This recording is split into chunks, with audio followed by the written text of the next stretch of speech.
இன்னைக்கு ஒரு மீஷோ ஃபைன் பார்த்துடலாமா? ஸோ ஆன்லைனில் பிஸ்னஸ் பண்ணுறவங்களுக்கு லைக் அமேசான், ஃப்ளிப்கார்ட் அப்படின்னு பண்ணுறவங்களுக்கு இது பயங்கர யூஸ்ஃபுல்லாக இருக்கும். ஸோ அவங்களுக்கெல்லாம் தெரியும் இந்த ஒயிட் பேக்ரவுண்ட் எவ்வளோ முக்கியம் அப்படின்னு சொல்லிட்டு. இதெல்லாம் ரொம்ப ஹை ப்ரைஸ் இந்த ஃபோட்டோ ஸ்டுடியோ இதெல்லாம் நம்மளுக்கு இப்போ வாங்க முடியாது அப்படின்னு நினச்சிங்கன்னா அது தப்பு. இது பயங்கர அஃபோர்டபுளான ரேட்டு.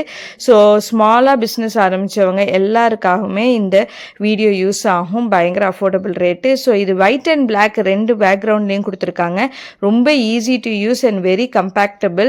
அண்ட் இது பார்த்தீங்கன்னா இந்த லைட்டும் பயங்கர குவாலிட்டியான லைட்டு. ஸோ நம்மளுக்கு கரண்ட்டில் கனெக்ட் ஆகிற மாதிரி தான் கொடுத்துருக்காங்க.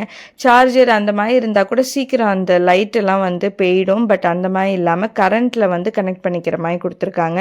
So white background and black background ரெண்டுலேயுமே நான் பிக்சர்ஸ் எடுத்திருக்கேன். அது வீடியோட எண்டில் உங்களுக்கு ஜாயின் பண்ணுறேன். ஸோ எப்படி இருக்குது குவாலிட்டின்னு பாருங்கள். அண்ட் ரொம்பவே இந்த இன்ஸ்டாவில் சேல்ஸ் பண்ணுறவங்களுக்கும் இது பயங்கர யூஸ்ஃபுல்லாக இருக்கும். ஸோ ஒன்லி அமேசான், ஃப்ளிப்கார்ட்டுன்னு இல்லாமல் இன்ஸ்டா இந்த மாதிரி ஆன்லைன் பிளாட்ஃபார்மில் சேல் பண்ணுறவங்களுக்கு இது ரொம்பவே யூஸ்ஃபுல்லாக இருக்கும். அண்டு இந்த ப்ராடக்ட் பற்றி டீட்டெயில்ஸோ இல்லை வேறு எதுவும் வேணுமா அப்படின்னா நம்மளுக்கு கமெண்ட் செக்ஷனில் லிங்க்குன்னு டைப் பண்ணுங்கள். அப்படின்லாம் நான் சொல்ல மாட்டேங்க. ஃபோட்டோ ஸ்டுடியோன்னு மீஷோவில் போட்டாலே இந்த ப்ராடக்ட் வரும்.